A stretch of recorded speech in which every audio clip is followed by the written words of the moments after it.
great pleasure to be part of this, and thank you, Naveel, for inviting me to deliver the keynote address on an important topic of transforming businesses in the disruptive times as part of this Farm Equipment Summit. Uh, as you all know, we are living in the time of significant changes and dynamic environment. These changes, on one hand, look to be very, very disruptive and challenging, but at the same time, these also bring a lot of opportunities. And of course, the secret of success lies in converting all these challenges into opportunities by transforming businesses and ourselves. Let's look at some of the recent challenges that we have faced. You all know this COVID pandemic was a very big challenge. We all of us have gone through in last 2 years, and we have seen how we have managed that and how we have been able to come out of it very, very successfully in India. And what sort of transformation has happened because of COVID? We all learned work from home, hybrid model. We became very productive. We did a lot of things, and since we managed it so well, and we have come out only stronger after this pandemic is over. So that was the first example of, I think, transforming ourselves as well as businesses in the difficult times. The second change, which has happened especially in the automotive industry, I think the big change was this migration from BS4 to BS6. When the government gave us only time of 3 years that we have to migrate to BS6 in 3 years, as against 7 years that was taken by Europe. And then they put another challenge on that this cutoff is with respect to sale, not with respect to the production. So it means the entire dealer stock also had to be finished as of 1/4/2020. Look at the industry initially was feeling very, very, it was looking very extremely difficult. But the way it was managed, we managed everything. Migration happened, we managed the stocks, came out of it, and we converted into opportunities. As you all know, the vehicles became more productive. It spurred the replacement demand, fuel efficiencies become better, and emissions became better. So all of that thing put together, the cost of ownership wise, I think the customer got benefit in the overall cost of ownership, even though the initial cost of acquisition was higher.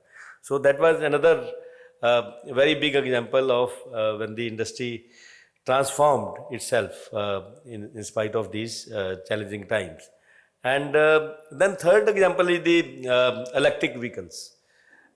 As you all know, the electric vehicles, initially there was a lot of talk that it is going to be very difficult. But the way the migration is happening, I think it is much more faster than any one of us anticipated. You have seen the action happening in two-wheelers or in passenger cars or in electric buses. In fact, the way the rates are coming up, the way the rate per kilometer, especially in the buses, per kilometer rate for running these buses for 12 years, which are given by OEMs. I think we have come out with a lot of innovative solutions, and as a result of that, the overall cost is coming out to be even lower than the current ICE, even though the technology is costlier, but per kilometer rate is lesser than the even the current operating cost of the diesel buses. So therefore, I think all of us are converting the challenges into opportunities. And recently I was at the IAA fair at Hanover. In fact, all the display exhibitions which were there from the large multinational corporations, they are all talking of the new technologies, all electric technologies, hydrogen ICE, all smart manufacturing, they are talking of all new technology. No one is talking of existing technology addition. No one has displayed any product which is existing technology. At the same time, when we ask them that uh, how fast it is going to migrate to the H2IC engine or the full electrification or 30-40% electrification in the passenger cars in Europe, no one knows that. No one knows. But everyone has invested in anticipation. Everyone has worked on the technologies. So it means people are becoming very, very proactive. They are very clear that these disruptions are going to be there and we have to transform ourselves. If we don't transform ourselves, our existence is not there. So that is, I think it is very clear that the business transformations in these disruptive times is very, very relevant. So all of us have to, we have to adopt ourselves to that. So as we tread on this growth path, the need to adopt to new technologies, be it various types of alternate fuels like LNG, biodiesel, hydrogen, and also need to expand our portfolio of CNG vehicles. The government is investing a lot in the CNG fuel stations. So therefore, we have to absolutely keep on moving to the new technologies. And industry is all positively inclined on it, and we are all stretching to meet these requirements of this new technology. And you all know the economic recovery is happening very well in the country. Therefore, there are a lot of opportunities which we have to adopt ourselves to the changing needs to take full benefit of these opportunities. So therefore, when there are more opportunities, there are more changes. So it means we have to continue to perform on the existing technologies. At the same time, we have to continue to transform. So it is perform as well as transform, both together. We have to do together, because you can't say that now I am getting into the new technologies, there is no need to give performance on the existing technology. Right now it is all existing technology. Money is all coming from the existing technology. So it's not that we can forget that. So we have to continue to do better there, at the same time continue to transform ourselves. Now coming to this today's topic of the summit, farm equipment. I think both farm equipment and automobile industry are very, very closely linked to the economic recovery of the country. So therefore, both are very, very closely associated. As the agricultural sector contributes to about 20% of our country's GDP, it is very important that this sector remains high in our focus and is continued to be strengthened. Since the overall approach of the Government of India is also to maximize farm output and generate employment in the agriculture sector, it has been introducing various schemes and plans for the benefit of farmers for increasing the employment rate and have better agricultural output. And we from SIAM as well as from the automobile industry, we support all these initiatives of Government of India. As far as automobile sector is concerned, you all know the passenger vehicles and the commercial vehicle segment. Both have seen good recovery in the past year as well as in the current year. And though we still have some concerns on the two-wheeler demand and three-wheeler demand, that also with the better recovery expected in the rural side based on a good monsoon and based on the farm or agricultural side, we are expecting even the two-wheelers also will recover soon. So they will also start doing much better as compared to the current situation. Within the commercial vehicles, we all know that the heavy duty and medium and heavy duty trucks, they are doing very well. The growth has been extremely good. Last year we have seen growth. This year again, first 5 months we have seen very good growth. It's more than 80-90% this year, first 5 months, because last year first quarter was still COVID quarter. But last year was very good, and we are having more than 50% growth which is coming. And we are expecting that this growth is likely to continue, because we are still far away from the earlier peak levels of 2018-19.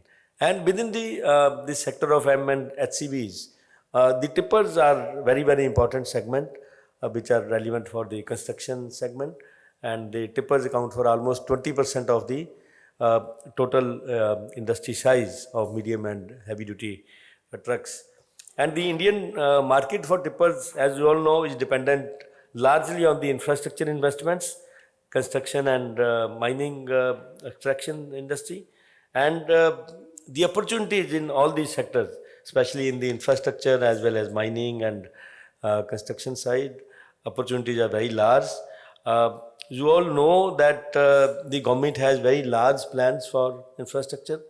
As per the last announcements which were made as part of the last budget, the government is planning to spend $1.8 trillion in next 5 years, more than 105 lakh crores on the infrastructure. And within that, on the Bharat Mala project, 80,000 kilometers of roads have to be built.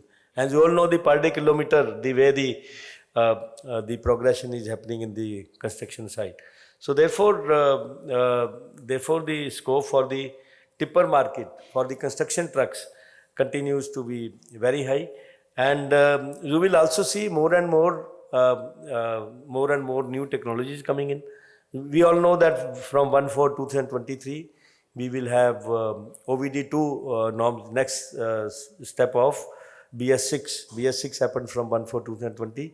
Now we will be having step 2 of BS6 from 1/4/2023, which means that any vehicle on the road can be picked up by the enforcement agencies, and they can measure the actual emissions on the road. And if there are any vehicle is not meeting the emission on the road, they can, of course, they will have to. There is a procedure given there that companies will have to recall, and it's a very, very large penalty in case the vehicles do not meet the emission norms on the road. So that is going to happen from 1/4/2023. The auto industry is also becoming more and more self-reliant, and there is a lot of focus on Atmanirbhar Bharat. You all know the government has launched that initiative that we have to become more and more self-reliant. We have to cut down our imports. We have to produce more and more in the country. You all know the recent announcement which was made for this large project on the microprocessors in Gujarat. Huge investment is going to happen. That is part of the Atmanirbhar Bharat. So you will see more and more investments coming in as part of that Atmanirbhar Bharat initiative. And then government also had the PLI scheme, production linked incentive scheme, where again there will be huge investments because government has incentivized the investments in the new technologies. And then of course the technologies like battery or electric technologies or cell technologies, all these are covered in this PLI scheme. So there again huge investments have been committed by the industry. So you will see lot of investments happening in the automobile sector as part of both Atmanirbhar as well as PLI, and then of course the infrastructure which I mentioned. So the industry is poised for big recovery. The economy, as you all know, the government has plans, and it looks very, very doable from the current size of $3 trillion economy to $5 trillion economy. So if the economy grows to $5 trillion in next, say, 5 years, it's a huge, huge opportunity. And then our Honorable Prime Minister, the entire vision of Amrit Kal for next 25 years, where we are talking of becoming one of the top 3 economies of the world. And that is again, I think all these things give us lot of confidence, lot of motivation. And with that motivation, of course, it helps us to draw the investment plans, and of course, based on those investment plans, then we have to transform and we have to adopt to the new technologies. So, therefore, to conclude, I think we must be very clear that first of all, there are huge opportunities in the market. There are huge business opportunities. Economy is growing. A lot of changes are happening. And along with those opportunities, there are also number of challenges, huge challenges, because we will have to transform. It is not going to be easy. Therefore, we have to be absolutely clear that we have to adopt the new technologies. We have to adopt the disruptions. We have to convert these disruptions into opportunities.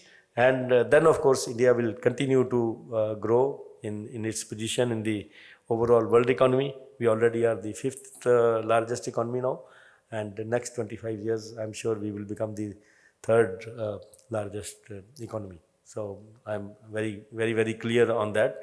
So therefore, as industry, we have to adopt the mantra of think out of box, think big. How do we become big? How do we take full benefit of these opportunities? How do we get into more details? How do we do the detailed planning? How do we do the granular planning? And then make continuous improvements every day. Every day should be better than the previous day. That is how we have to think. We have to adopt ourselves to the changes and keep on improving day by day, every day, and reaching our goal of becoming very large and taking full benefit of the opportunity. Thank you very much.